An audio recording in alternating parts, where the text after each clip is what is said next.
Guys आपको एक चीज़ दिखाने वाले हैं कि ट्रेन के अंदर में जो लोग शौचालय करते हैं या हैंड वॉश करते हैं, पानी कहाँ से आता है और पानी कैसे भरा आता है, गाइस आपको हम दिखाने वाले हैं।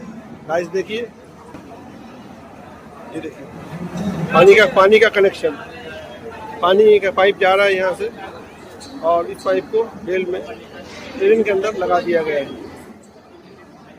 पानी गाइस देखिए, पानी का फव्वारा, दोनों का कनेक्शन काट दिया गया, कनेक्शन कट गया, ट्रेन चल दी।